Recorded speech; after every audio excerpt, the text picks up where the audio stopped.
Hello guys, welcome back to our channel. और आज हम लोग बात करेंगे आज का पहला क्वालिफायर आईपीएल का इस सीज़न का, जो हुआ है एसआरएच और केकेआर के बीच में। तो आइए जानते हैं अंकित से कि एसआरएच ने क्या क्या गलतियां की, उन्होंने क्या क्या अच्छा किया और अगले क्वालिफायर में वो लोग और क्या बेहतर कर सकते हैं। अंकित, आज सबसे पहले हैदराबाद ने टॉस जीत के बैटिंग लिया, क्योंकि उन्हें लगता है कि वो चेस करने में उतने कंफर्टेबल नहीं है। तो उनके हिसाब से उनका डिसीजन सही है। और जिस तरीके से Travis head red hot form में चल रहे थे पूरे आईपीएल में, और मिचेल स्टार्क ने उनको आज दूसरे बॉल पे ही बोल्ड कर दिया, जिस वजह से बहुत ज़्यादा प्रेशर आ गया हैदराबाद के ऊपर। फिर दूसरे ओवर में अभिषेक शर्मा भी आउट हो गए। वो चाह रहे थे कि हमारा जो इंटेंट चलते आ रहा है वो ख़त्म ना हो और पावर प्ले में रन बनते रहे ताकि प्रेशर नहीं है। तो उस चीज़ में आपके अभिषेक शर्मा भी आउट हो गए। और राहुल त्रिपाठी अच्छा खेल रहे थे। नीतीश रेड्डी ने भी आकर के कुछ एक दो चौके उन्होंने भी अच्छे मारा। और आज मिचेल स्टार्क ने जो 25 करोड़ में आज जो बिके थे, आज वो उन्होंने पूरा प्रूफ किया कि मुझे क्यों लिया गया था 25 करोड़ में। Big match player. आप कितना भी कुछ भी बोल लें, लेकिन एक बड़ा मैच का प्लेयर बड़े मैच में खुद को साबित करता है कि वो बड़ा है क्यों। ऑस्ट्रेलिया टीम से है, हाँ। फिर बड़े मैच में परफॉर्म कैसे नहीं करेंगे। सही बात है। और जब आप पावर प्ले में 4 विकेट खो देते हैं, उसके बाद आप सिर्फ अपने इनिंग को बिल्ड करने के लिए देखते हैं, ज़्यादा ऊपर नहीं जा पाते हैं, कम रन रहता है। अब प्रेशर में आप रहते हैं कि एक विकेट गिरा, उसके बाद आप रन नहीं बन पाएगा।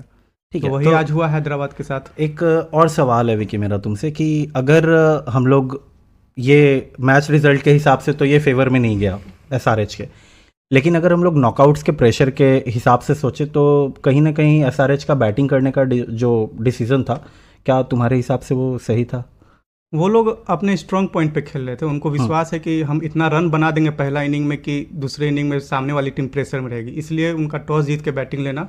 वो हमेशा स्टार्टिंग से यही करते आ रहे हैं। चेज में थोड़े से वो फंसते हैं, तो आज भी वही किया। सोचा कि क्वालिफायर है, पहले स्कोर बोर्ड पे रहेगा तो प्रेशर दूसरे वाली टीम पे रहेगा, पर आज शायद स्टार कुछ और ही सोच के आए थे। तो बेसिकली उनका डिसीजन उन पे ही बैकफायर कर गया। उनका सबसे बड़ी बात यह है कि आज पिच रिपोर्ट में भी ये बताया गया था, और अहमदाबाद में जो ये पिच है वो ब्लैक सॉइल और रेड सॉइल दोनों को मिक्स करके ये पिच बनाया गया था।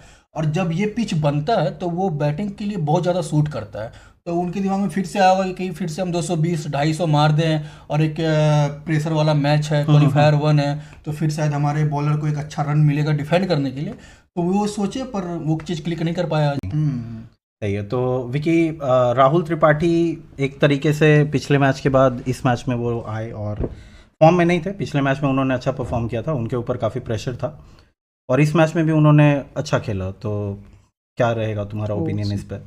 प्लस पॉइंट वो हैदराबाद की बैटिंग के थे, और उन्होंने साबित किया कि अगर आप मौका देंगे तो ही प्लेयर आपके लिए परफॉर्म करेगा।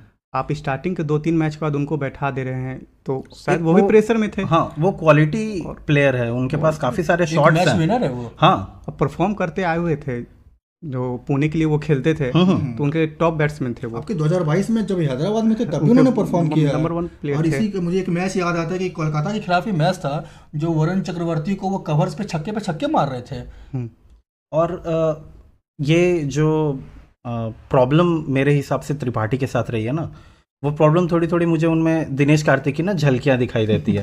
वो जैसे हड़बड़ाए हुए से रहते हैं, शायद वो खुद मतलब आज उसी हड़बड़ाहट नहीं, तूने रन आउट करा दिया। वो बहुत जल्दी बहुत सारा शॉट खेलने का सोचते हैं। हाँ। स्टार्टिंग में और मैं वो बहुत सारा शॉट खेल दे रहे हैं। तो और आज जो रन आउट हुआ है, वो एक तो मानना पड़ेगा रसेल ने बहुत अच्छी फील्डिंग करी, और प्रेजेंस ऑफ माइंड तुरंत उन्होंने थ्रो भी करा। और वहाँ पे थोड़ी गलती हुई थी गुरबाज से, वो थ्रो करने जा रहे थे नॉन स्ट्राइकर एंड पे। तो अगर मतलब रुके नहीं होते त्रिपाठी, या रुकने के बाद भी शायद अगर उन्होंने दौड़ने की कोशिश करी होती, तो वो क्रीज में पहुंच जाते शायद से। दौड़ने की कोशिश करते हैं तो इसमें फिर होता क्या है, फील्डर पे फिर प्रेशर आता है। हाँ। अगर आप पहले ही सरेंडर कर दोगे कि भैया हम नहीं पहुंच पाएंगे, तो फिर फील्डर तो थ्रो आराम से करेगा। पर यही अगर आप दौड़ोगे तो फिर उन पे भी प्रेशर बनता है। प्रेशर बनने के बाद क्या होता है कि थ्रो इधर से उधर भी जा सकता है। त्रिपाठी ने शायद पहले ही अज्यूम कर लिया था कि वो बॉल गैप में जा रही है और चौका जा रही है, इसलिए वो खड़े हो गए थे। जबकि अब्दुल समाद 2 स्टेप लेने के बाद रुक गए थे। फिर त्रिपाठी फिर 2 स्टेप आगे भागे, फिर समाद भी पूरा आगे की तरफ चले गए। Vintage Dinesh Karthik guys. Run out specialist. और ये विकेट ही पूरा मैच चेंज कर गया, क्योंकि हाँ। जब तक अब्दुल समाद भी आके 2 छक्के मार दिए थे, त्रिपाठी भी अच्छा खेल ही रहे थे। हाँ, मतलब तो लग रहा था कि 200 के आसपास रन जा सकती है। समाद अच्छे दिख रहे थे। और अहमदाबाद के पिच पे पहले बैटिंग चुनना, जहाँ ड्यू गिरती है सेकेंड इनिंग में और इजी हो जाता है बैटिंग करना, ये थोड़ा रिस्की था केकेआर के सामने। हाँ, तो वो रिस्क तो सामने दिखाई भी दिया ना कि हुआ क्या, 14वें ओवर में ही मैच खत्म। खैर वहाँ पहुँचेंगे हम लोग बाद में। लेकिन एक और डिसीजन जो मेरे हिसाब से थोड़ा गलत था पैट कमिंस का, वो ये कि इम्पैक्ट प्लेयर उन्होंने अपने बैटिंग से पहले ले लिया। उससे भी पहले मैं इम्पैक्ट प्लेयर का बताता हूँ। जब सामने वाले टीम में 4 लेफ्टी हो और उसमें से 3 टॉप ऑर्डर में आते हो, तो वाशिंगटन सुंदर को कैसे नहीं ला सकते हैं शायद। अच्छा, फिलिप्स के लिए नहीं वाशिंगटन सुंदर, क्योंकि देखिए टीम में फिलिप्स को आप इसलिए नहीं खिला सकते कि 4 ऑफ ऑनर अपने पहले ही ले चुका था। नहीं, तो इसमें से आपको ऐसा नहीं लग रहा है कि कोई फॉरेनर प्लेयर ऐसा था जो शायद डिजर्विंग नहीं था टीम में होने के लिए? व्यासकांत नहीं खेल सकते। आपके पास जब लोकल लेग स्पिनर है और सबसे ज्यादा विकेट आपके लिए लिए हैं उसमें, फिर उसको बैठा के आप फॉरेन लेग स्पिनर को खिला रहे हैं और मार्करम जैसे प्लेयर को बाहर बैठा रहे, या फिलिप्स को मौका नहीं दिया पूरे सीजन में। ये तो थोड़ा पूरे मैच विनर है, बिजार डिसीजन हुआ है उनका। हैंड्स डाउन वो टीम में होने चाहिए। नहीं, बिल्कुल बिल्कुल। अगर आपकी टीम में हेड हो, अभिषेक शर्मा हो, और फिर अगर गलती से मिडिल ऑर्डर में ग्लेन फिलिप्स आ जाए, तो मैं ये नहीं कह रहा कि मार्करम खराब है, मार्करम भी अच्छे प्लेयर हैं, बट थोड़े पेल लगे हैं वो कंपैरेटिवली। और अगर इस टीम में शायद ग्लेन फिलिप्स होते तो शायद कुछ और होता। आपके लिए फिनिशर का काम कर सकते हैं और इंटरनेशनल एक्सपीरियंस मैटर करता है, और फील्डर भी वो उतना ही अच्छे हैं। सबसे बड़ी बात है, फिलिप्स आपको क्या नहीं दे सकते हैं? बैटिंग आपको लास्ट में अच्छी देंगे, ऑफ स्पिन आपको 2 से 3 ओवर वो अच्छी दे सकते हैं, और फील्डिंग के तो बारे में आप उसको कुछ बोल ही नहीं सकते। पर शायद उन्होंने कुछ ऐसा होगा जो मिस करा होगा और ना दे पाए होंगे, इसलिए कमिंस ने चुना कि शायद हम लोग देख पा मैं तुम्हें नहीं रखूंगा अपने टीम में ब्रो। जो शायद हम लोग देख पा रहे हैं वो कमिंस ना देख पा रहे हैं। पर कमिंस जैसे बड़े बैट्समैन बड़े प्लेयर से ये उम्मीद नहीं किया जा सकता था कि आप ये डिसीजन लें। अगर आप मार्को येंसन और विजयकांत को मौका दे सकते हैं तो फिलिप्स के लिए तो जगह बननी ही चाहिए थी। शायद प्रैक्टिस में फिलिप्स ने क्या छोड़ दिया होगा कमिंस के बॉल पे और तो कुछ नहीं समझ में आता है। खैर, तो ये जो टोटल था वो तो ऑब्वियसली काफ़ी नहीं था, बिलो दी पार। जैसा बैटिंग लाइनअप केकेआर का, इवन दो अगर सॉल्ट नहीं खेल रहे हैं तो फिर भी आपके जख्म पे नमक रगड़ने के लिए केकेआर का बैटिंग लाइनअप में गुरबाज भी है और काफी है, और वो भी उसी तरीके से खेल रहे थे। उनका भी 1-2 बॉल के बाद वो इंटेंट दिखाना स्टार्ट कर दिया। छोटा पारी था पर काम करके वो चले गए पावर प्ले में। हाँ, भुवनेश्वर कुमार का पहला ओवर थोड़ा शांत था, लेकिन पैट कमिंस के आते ही केकेआर ने बताया हल्ला बोल। जब आपको 160 का टारगेट मिला हो और पावर प्ले में आप 6 में 63 मार दिए और 1 विकेट पे, तो मैच तो वहीं खत्म हो गया। मैच तो खत्म हो गया, बात तो सही है। कमबैक करने का थोड़ा बहुत मौका तो था नहीं, लेकिन स्टिल एक कैच जो था क्लासेर ने लिया था। फिर से यहाँ पे राहुल त्रिपाठी हड़बड़ाए हुए, झुंझलाए हुए, पता नहीं कैच हाथ में आ गया था, उनके पैर से लग के हाथ से बॉल निकल गया। कैच लेते तो हो सकता है कि मैच थोड़ा देर और खिंचता, तो कॉन्फिडेंस उतना लो नहीं होता। एग्जैक्टली, अभी हार के गए हैं तो कॉन्फिडेंस का तो बैंड बज गया होगा। और कॉन्फिडेंस की जब हम लोग बात कर रहे हैं तो शायद ये इनिंग श्रेयस अय्यर के लिए भी उतनी इंपॉर्टेंट रही होगी। वो आउट ऑफ फॉर्म चल रहे थे पूरे टूर्नामेंट में, और आज क्वालिफायर में रन मारना उनके लिए काफी अच्छा। क्वालिफायर में रन मारना, शायद पूरे लीग में आप कितने भी शांत रहो, लेकिन अगर क्वालिफायर में रन लग जाए तो वो मैटर करता है। और शायद गौतम गंभीर भी इस बात से बहुत खुश होंगे।